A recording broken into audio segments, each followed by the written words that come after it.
အားလုံးပဲမင်္ဂလာပါခင်ဗျာဒီနေ့ကတော့ပဲပြားနဲ့ပဲပင်ပေါင်းကိုကြော်စားမှာပဲဖြစ်ပါတယ်ဘယ်လိုကြော်စားမလဲဆိုတာကျွန်တော်တို့တူတတ်ကြည့်လိုက်အောင်အရင်ဦးဆုံးကျွန်တော်တို့အိုလေးပူလီပီဆိုတာနဲ့ကျွန်တော်တို့စီကိုလိုတလောက်ထည့်ပါမယ်စီကိုလိုတလောက်ထည့်ပြီးဆိုရင်စီလဲနည်းနည်းပူလာပြီဆိုရင်ကျွန်တော်တို့ပဲပြားလေးကိုကြော်မှာပဲဖြစ်ပါတယ်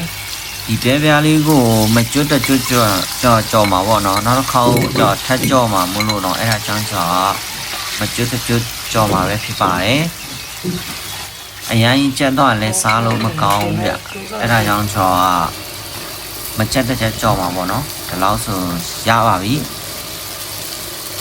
ရပြီဆိုတာနဲ့ကျွန်တော်တို့စီကိုစစ်လိုက်ပါပေါ့နော်စီနည်းနည်းများလို့စီလေးကိုနည်းနည်းစစ်လိုက်ပါမယ်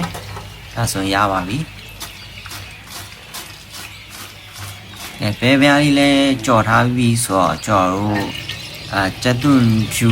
အစိမ်းကိုကျွန်တော်တို့နည်းနည်းလေးမွေးအောင်ကြော်ပါပဲဖြစ်ပါတယ်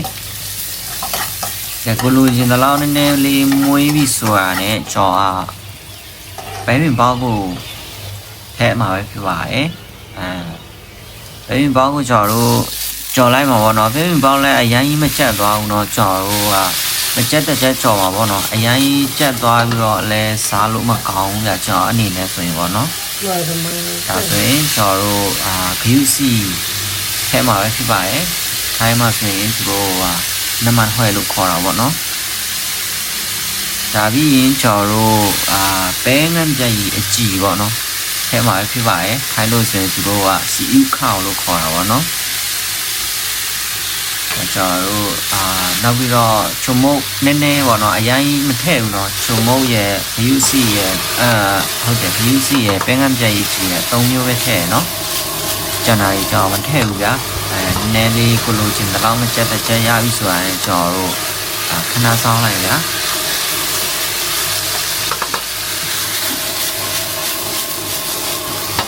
ကိုလိုချင်တဲ့လောက်ရပြီဆိုရင်ကျွန်တော်ခုနကြော်ထားတဲ့ပဲပြားလေးကိုထည့်မှာပဲဖြစ်ပါတယ်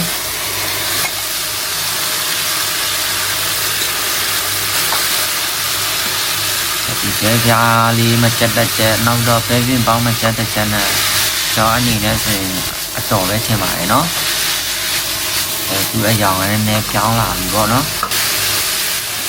တက်ခဏနီးပြီဆိုတော့ကျွန်တော်တို့လီထားတဲ့ဒီကျက်သွန်မိတ်ထဲမှာဖြစ်ပါတယ်ဒီကျက်သွန်မိတ်ကတော့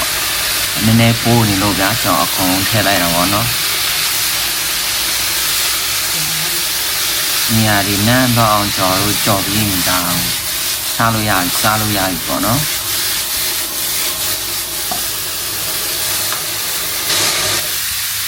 အယောင်လည်းပြောင်းလာရပြီเนาะဒီလောက်မျိုးဆိုရင်เนาะစားချင်းစရာကြီးเนาะအယောင်ရကဲရပြီဆိုတော့ကျွန်တော်တို့ပကံထဲကိုထည့်လိုက်မယ်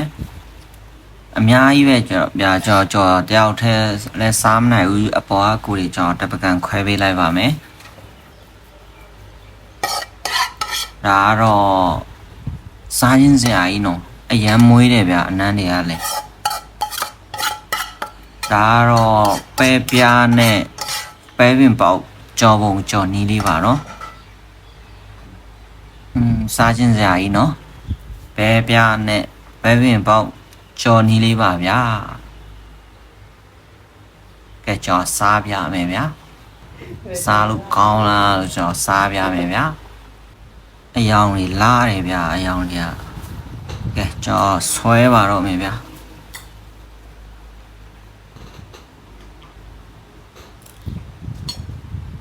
ကောင်းတယ်စောင်းရန်ကောင်းတယ်ဗျာဗီဒီယိုလေးကိုစဆုံးကြည့်ပေးတဲ့အတွက်ကျေးဇူးအများကြီးတင်ပါတယ်ဗျာ